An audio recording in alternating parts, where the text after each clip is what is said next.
감옥에서의 탈출 이야기는 언제나 흥미로운 소재입니다. 감옥 탈출을 다룬 영화나 소설이 꽤 있는데 이런 영화 중에서 최정상은 뭐니뭐니 해도 팀 로빈스 주연의 쇼생크 탈출이 아닌가 합니다.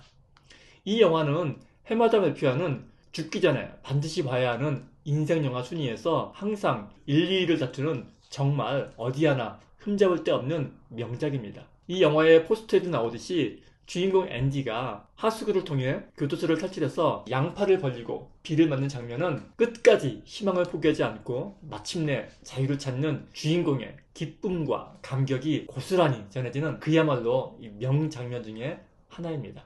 그러나 이 영화는 우리가 생각하는 것처럼 단순히 한 죄수의 통쾌한 탈출 영화만은 아닙니다.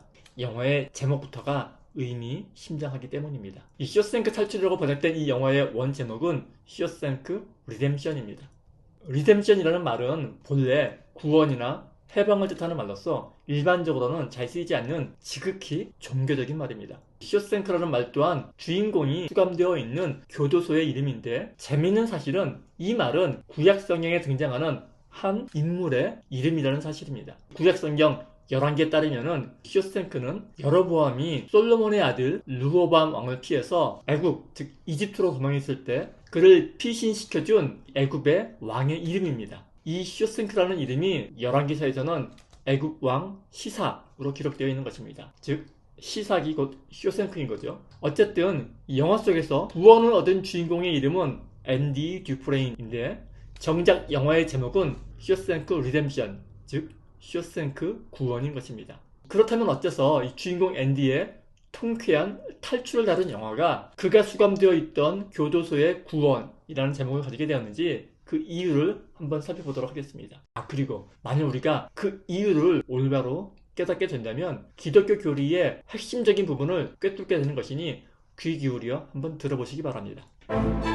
이 영화 쇼생크 탈출은 자유에 대한 희망을 끝까지 포기하지 않는 주인공 앤디 듀프레인이 마침내 교도소를 탈출해서 자유를 쟁취하는 희망과 구원에 관한 메시지이자 또한 동시에 그의 탈출로 인해서 온갖 비리의 온상이었던 교도소의 개혁이 이루어지는 쇼생크 교도소 자체가 구원받는 이야기이기도 합니다. 그러니까 이 영화는 단순한 탈옥 이야기를 넘어서 보편적 인간의 구원에 관한 심오한 이 메시지를 담은 영화라고 할 수 있는 것입니다. 기독교의 가장 기본적인 교리는 이 원죄를 지닌 인류가 하나님이자 동시에 완전한 인간인 예수라는 한 역사적인 인물에 힘입어서 구원을 얻는다는 것입니다. 이 기독교 교리에 따르면 모든 인류는 단 한 사람의 예외도 없이 원죄를 지은 죄인입니다. 창세기 때 하나님의 명령을 거역한 아담의 후손인 인간은 낙원에서 추방되어서 마치 교도소에 수감된 죄인들처럼 자유를 잃은 채 살아갑니다. 그러나 인류는 이 세상이라는 감옥에 너무나 익숙해진 나머지 오히려 이 세상을 벗어나 진정한 자유를 얻는 것을 두려워하며 살아갑니다. 이 영화 쇼생크 탈출 후반부에는 50년 이상을 복역을 하다가 가석방으로 출소된 브룩스라는 늙은 죄수 이야기가 나오는데 그는 모범수였기 때문에 가석방 되지만 평생을 감옥 생활로 길들여진 그는 끝내 이 주어진 자유를 감당하지 못하고 모텔방에서 자살로 생을 마감합니다. 교도소에서 그의 자살 소식을 전해들은 동료들은 자유를 찾은 그의 자살을 의아해하지만 앤디의 친구 레드는 동료들에게 의미심장한 말을 합니다. 너희가 볼 때는 저 담벼락이 장애물로 보이지? 그러나 시간이 지나면 저걸 의지하게 돼. 저는 이 세상 속을 살아가는 우리 또한 마찬가지라고 생각을 합니다. 이 세상이라는 감옥에 종신형을 받고 태어난 우리는 살아서는 이곳을 절대로 탈출할 수 없습니다. 보안시설이 너무 완벽해서라기보다는 스스로 자유에 대한 희망을 포기하거나 혹은 이 울타리 안에 너무 익숙해져 있기 때문입니다.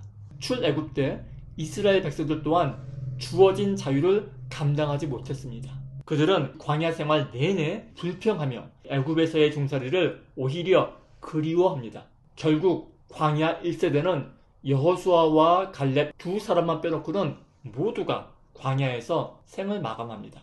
다시 기독교 교리로 돌아와서 원죄를 안고 태어난 인간의 구원은 예수라는 한 인간의 출현으로 비로소 가능하게 됩니다. 온 인류의 시조였던 첫 번째 인간 아담이 하나님의 명령을 어겨 그의 후손인 온 인류가 죄인의 신분이 되었다면 이번에는 온 인류를 대표해서 십자가를 지신 예수님 한 분의 순종으로 인하여서 모든 사람의 구원이 가능해졌다라는 것이 바로 기독교의 구원관입니다. 이렇게 예수께서 우리의 죄를 대신해서 죽으시고 다시 부활했다라는 그 사실을 믿는 사람은 누구나가 용서받고 구원을 받는다라는 것이 기독교의 핵심 교리이고, 이러한 과정을 통한 구원을 기독교 용어로 리뎀션, 즉 구속이라고 하는 것입니다.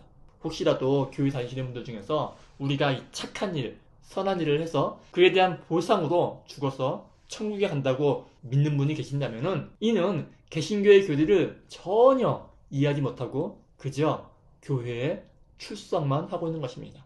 그런데 사실 슬프게도 그렇게만 알고 교회에 다니시는 분들이 거의 대부분이죠. 오해가 없으시기 바랍니다. 이 말씀은 기독교의 구원은 오직 믿음으로만 가능하다라는 이 기독교의 구원 교리를 말씀드리는 것이지 선한 일을 할 필요가 없다거나 착하게 안 살아도 된다는 말이 전혀 아닙니다. 오히려 성경은 행위가 없는 믿음은 죽은 믿음이라면서 이 선을 행하라고 명확하게 말씀하기 때문입니다. 구약 성경의 출애굽기, 즉 이집트 탈출기는 이러한 기독교의 구원 교리의 근간을 이루는 스토리입니다. 출애굽기는 종살이하던 이스라엘 백성들이 모세의 인도 아래 홍해를 건너 애굽을 탈출하는 이야기입니다. 여기서 애굽 백성들은 구원을 갈망하는 모든 사람들을 대표하고 그들을 이끄는 모세는 메시아, 즉 예수님을 예표합니다. 그런데 이 이야기를 가만히 살펴보면은 이스라엘 백성들이 이 애굽을 탈출하는 데에는, 즉 그들이 구원을 받는 데에는 그들이 해야 할 것이 아무것도 없음을 발견하게 됩니다. 그들은 그저 모세를 믿고 따르기만 하면 그만이었습니다. 기독교의 구원 교리 또한 마찬가지로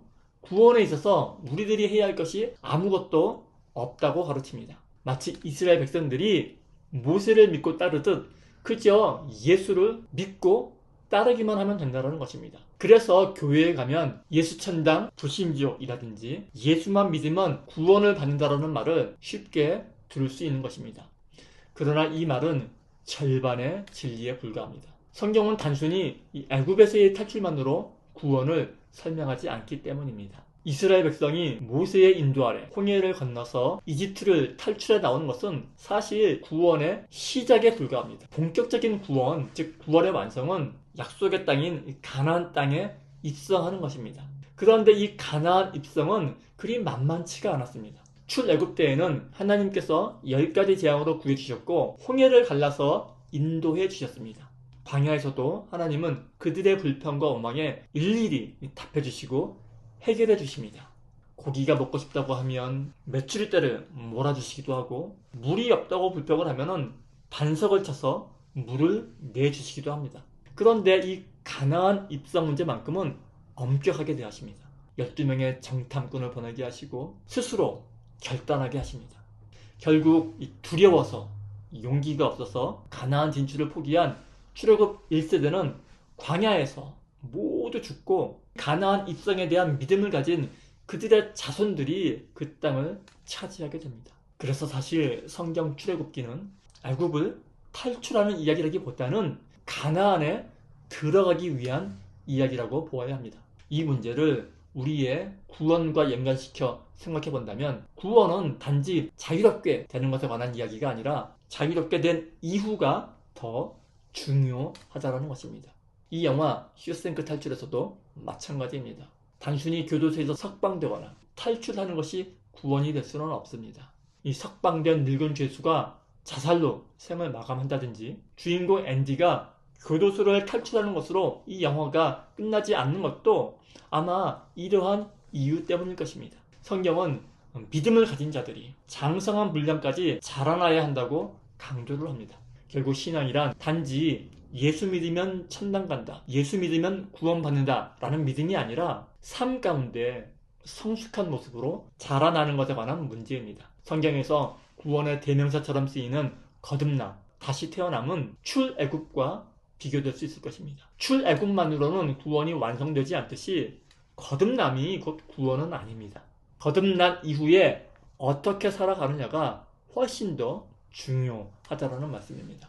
태어남은 올바른 성장을 전제로 할 때 비로소 의미가 있습니다. 바르게 성장하지 못한 탄생은 오히려 저주받은 인생이 될 수도 있기 때문입니다.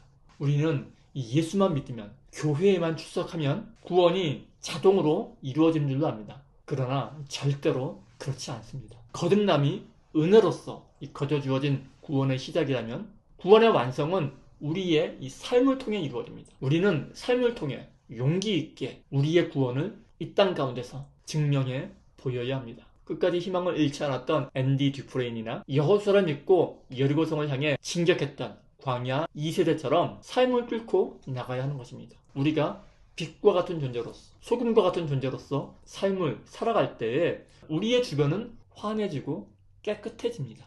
내가 나의 구원을 증명해낼 때에 나의 구원뿐만 아니라 나의 주변에도 구원의 빛이 비추이게 된다는 것입니다. 여기가 바로 기독교 신앙의 깊은 이해가 필요한 부분입니다. 나의 구원은 단지 나 한 사람의 구원으로만 끝이 나지 않습니다. 그런 의미에서 이 영화 쇼생크 탈출은 구원의 의미를 알려주는 영화입니다. 단순히 주인공이 탈출해서 자유를 얻는 것이 이 영화의 주제가 아니라는 것입니다. 이 영화는 주인공 앤디가 품은 희망에 관한 영화이고 그 희망으로 인해 앤디의 삶이 변하고 앤디가 속했던 쇼생크 교도소가 변하고 결국엔 희망을 잃지 않은 모두가 구원받는 희망에 대한 찬가인 것입니다. 그가 품은 소망이 그를 구원해 준 것이며 그의 구원은 또한 이 쇼생크 교도소의 구원의 빛을 비추인 것입니다. 그래서 이 영화의 제목이 바로 쇼생크 리뎀션인 것입니다.